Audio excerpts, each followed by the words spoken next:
Hey, it's Edward Stevens with the Stevens Group at Reese Nichols, and today we're going to talk about personal property and some of the best practices that I've learned throughout the years on how to deal with personal property.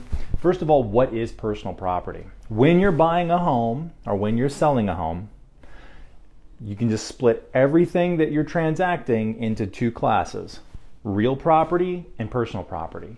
Real property is the land and any improvements to the land, like a house, okay, like a barn, stuff like that improves the land. That's real property.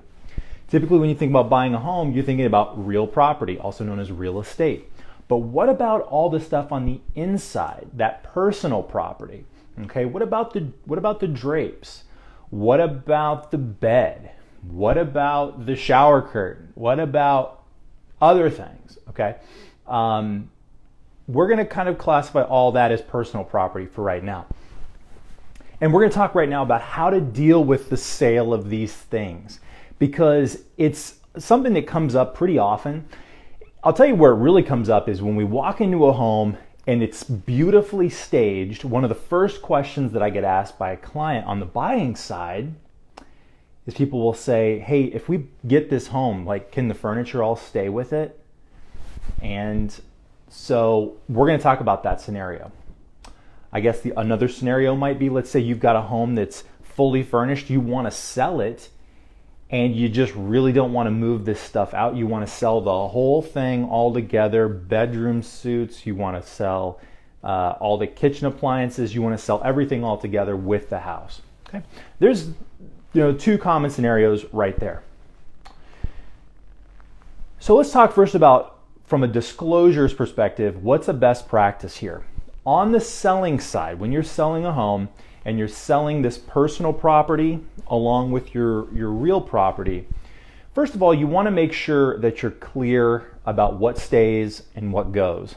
And if you use a seller's disclosure that your real estate agent provides you, typically there's a page on there which is specifically talking about personal property.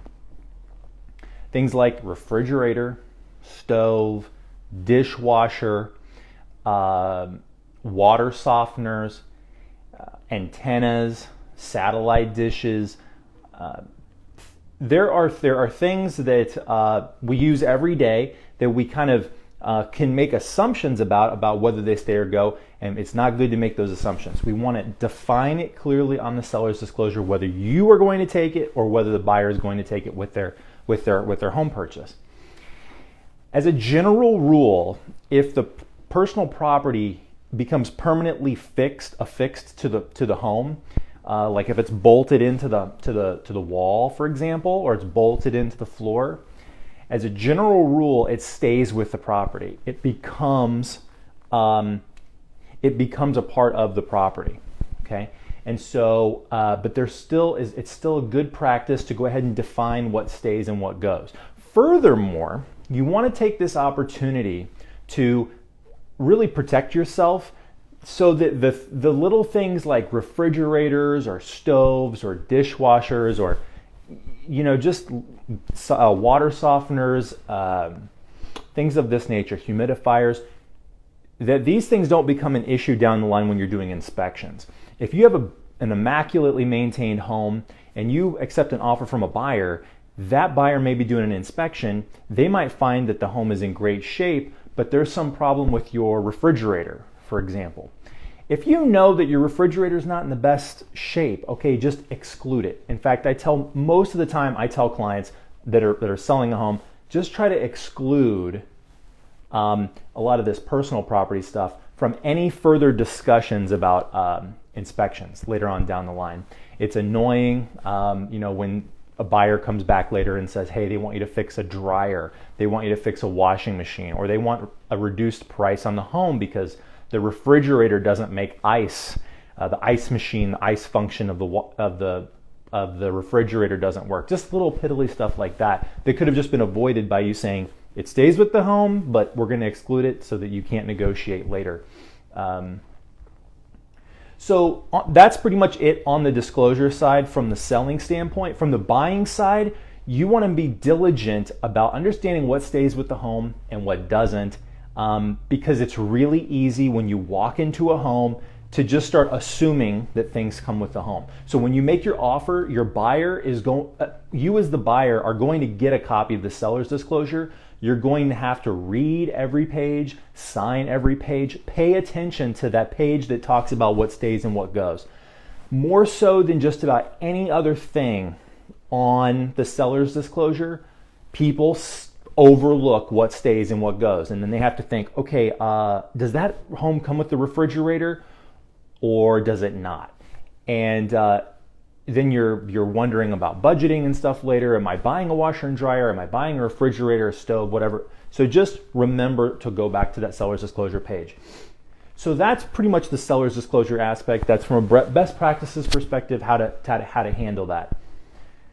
Next, I want to talk about bargaining, because we all love to bargain. I mean, let's face it, it's real estate. We love to bargain and try to get the best price possible for the home. And of course, if you're buying a home and you love all the furniture inside of it, you're gonna wanna see if there's a way that you can just roll all the value of the home and the value of the personal property all together, okay? And so my solution to buyers asking the question, will they sell the bed? Will they sell that dresser over there? Would they sell the washer and dryer? I mean, those are great washers and dryers. Would they sell that? Is I never want to get into a situation where we're negotiating personal property before we have the home under contract. It is a distraction. Okay, so if you're working with your agent, you start asking your agent that question, expect your agent to tell you that will come later. Okay, if you get the home, then we will worry about whether the bedroom suite stays or goes, okay? Whether the water softener stays or goes. Leave it alone. As tempting as it is to try to build it into the deal, so to speak, just leave it alone. On the sales side, same thing. I think it's tacky personally when sellers will put price tags of what they're willing to accept from a dollar perspective on their furniture while their home is being marketed and sold while potential buyers are coming through. It looks like some kind of a estate sale more than it looks like a home sale. Don't be that seller that goes around with post-it notes and puts $75, ask about, negotiable on bed frame, lamp, $10. Okay, don't do that. It takes away from what you're trying to do, which is to sell your home. And personally, it pisses off your real estate agent because your real estate agent is really here to sell the real estate. They are not here to help you barter or to negotiate, I should say, the value of a lamp, okay, or the value of some other lesser item. Personally, I can tell you it's annoying, and also it's kind of an abuse because you are not paying your real estate agent to do all these like ancillary negotiations for every piece of personal property in your home that you're trying to sell. So that's what I have to say about bargaining, best practices here. And this is, I call it best practices because it's helped me a lot in navigating negotiations. So the third thing is something that we don't often think about, and that is when we're writing the contract, what are the best practices for putting personal property and real property together so that we can buy both or so that we can sell both? Number one, as a general rule, you don't want to put personal property and real property on the same contract. There's a couple reasons for that. Here's one. When you put, first of all, the real property, real estate has its own contract. Okay, if you're working with a real estate agent, they have their own contracts that they use. There is a personal property contract or a personal property amendment or addendum that your real estate agent can use and keep it separate. If you want to sell personal property, it makes it a lot more organized. It makes it so that it doesn't go to the title company. It doesn't go to the lender. All these people who don't need to see how much your lamp is selling for are not being bothered with this information, okay? There might be, 6 or 7 different people, 2 title companies, a lender, 2 real estate agents, brokers. There could be multiple buyers and sellers.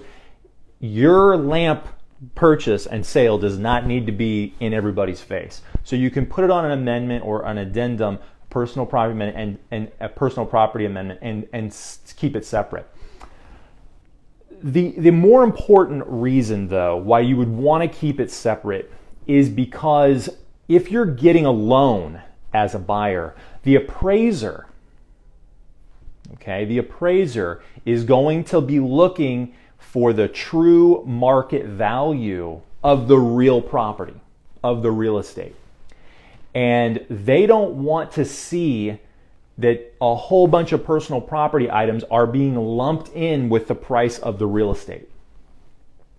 So if you buy a home fully furnished and you write on the contract that all the furniture in the entire home stays with the purchase, which I've seen contracts written that way, you're putting your appraiser in a hard position because they need to work with integrity. They need to put some kind of value on that furniture. And let's say that furniture he's going to say is $15,000. He's now in a position where he has to discount $15,000 somewhere. He needs to do the math so that the home that he thought was, a $400,000 home is now $385,000. Because that accounts for $15,000 of personal property. The math is almost certainly not going to work in your favor as a buyer or a seller. It does a lot it contributes a lot to shortfalls and appraisals. I have seen before where an appraiser said, hey, that's a $1,000 piece of personal property, and you wrote it in the contract that it's going to stay with the property. So you have a $400,000 list price on your property. You have a $400,000 contract on your property. Everything is fine. I think the home is worth $399,000, and I think the refrigerator is worth $1,000. So the appraiser is like, house plus refrigerator equals $400,000. To you, that's a problem because now it's scrambled up your loan and your appraisal and everything. So now you have to, in best case scenario, come out of pocket to pay that, probably write an amendment to the contract, and possibly delay closing. Okay, because then the lender has to deal with certain issues as well. So best that you keep that separate so people aren't really dealing with it. And you're not really supposed to be financing a whole bunch of personal property anyway. Refrigerators, sometimes we can get away with it, a lot of times we can't. Washers and dryers, a lot of times we can't. Kitchen appliances in general, they're pretty safe, okay? That refrigerator example, I think, it wasn't truly a refrigerator, it was some other thing. It was like a dresser or something, a bed or something like that. But once you start venturing outside of the kitchen, it is kind of difficult. All the patio furniture, for example, trying to roll that in. You're not here to abuse your real estate mortgage, okay? Your real estate mortgage is secured by real property. It's not secured by the patio furniture, your bedroom, suite, and all that sort of thing.